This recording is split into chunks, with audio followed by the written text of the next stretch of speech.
Okay, so let's talk about the angle and the pressure, which are really important when you're honing. And regardless of which honing tool, whether it's a steel or whether it's a ceramic, the pressure and the angle are going to be the same, are going to be consistent and in line with the sharpening angles. So most sharpening steels have a point ground in them, and that is so that you can put it into the cutting board and now the steel is stable, and it's very easy to see the angle that the knife would be encountering the steel with. You can do it out in front of you like you've seen the professionals do in the restaurant. You can do it away from you, you can do it towards you. All those techniques work. The most important thing is that the pressure and the angle are consistent from side to side. And I just find that if you haven't worked in a restaurant, if you didn't go to culinary school, this technique is a little bit simpler. There's only one thing moving the knife, and it's really clear. You can see the angle right in front of you as the knife is encountering the steel. Whereas if you hold the steel here, this is a little bit tricky to really see what is the angle of the knife relative to the steel. A little bit easier on this side, a little bit more difficult here. But here, it's super clear. I can see exactly what the angle is. So, what's the angle? Well, here's a couple of blocks that I've made. Real simple. We have a 5 degree, a 10 degree, 15 degree, and also a 20. Now, a lot of the culinary manuals and culinary schools say 22.5 degrees. I don't know where they got the half degree, but this is 20 degrees. And if I put my knife on this hone at 20 degrees, that's a really wide angle. I mean, there's nothing wrong with making a strong edge, but we're cutting food. We're cutting fruit, vegetables, chicken. This edge is far stronger than I think you need it to be. I think it's twice what you need to go. So instead of doing 20 degrees, I usually suggest somewhere between 10 and 15 degrees. Now here's a 10 degree wedge, and for me, that's plenty. Sometimes I'll even go a little bit less than 10 degrees. The other way you can judge that is to use a matchbook. The old triangular flat matchbook. If you laid a matchbook up against the steel and then lay the knife on the matchbook, that's the right angle. Now the other part of the equation is pressure. How much pressure do I need to use? Well, you probably need to use more pressure than you think you need or that maybe you have been using. I got this old-fashioned scale here just for example, and this is a great way to test yourself or check yourself if you're using the right amount of pressure. If you don't use the right amount of pressure, like this, nothing's happening, really. Nothing's happening to the edge.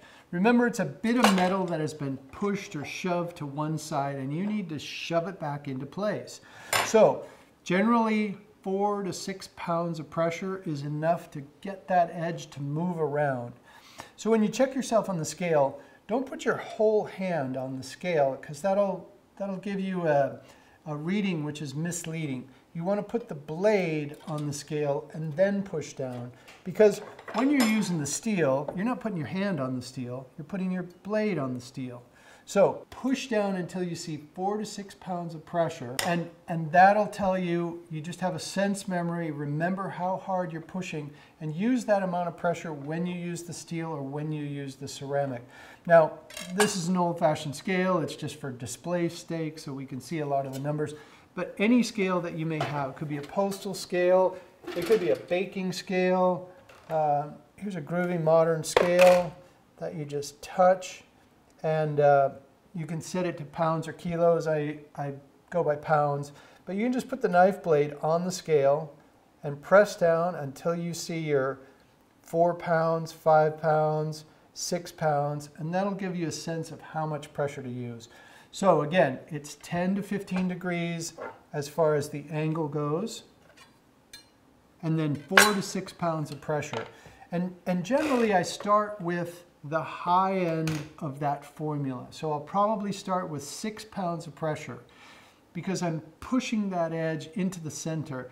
And then as I do more strokes, I lighten up because I'm just trying to align that, get that edge straightened out. And if my last few strokes are 6 pounds, I may leave that edge to one side or the other. So it looks something like this.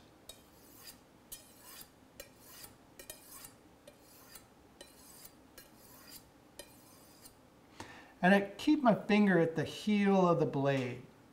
I don't want to use a pinch grip. If I use a pinch grip, I can't get the last inch or so of the knife edge. And this is important. This area is important.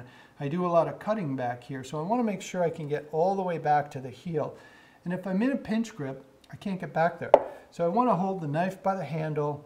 I put my index finger at the heel. I move all the way in until my index finger touches the ceramic or the sharpening steel. I want to get up to the top here, make sure I got my 10 degrees, and then my 6 pounds of pressure, and I want to cut downwards as if I'm cutting through a great big carrot. And then take the pressure off, same angle, 6 pounds of pressure, make my big arcing cut. And you don't need to go fast. The speed is not going to get you anything. You can take your time, make sure you got your angle and your pressure from side to side. The next few strokes might be in the 4-pound range, and the last couple of strokes, maybe they're in a 2-pound range.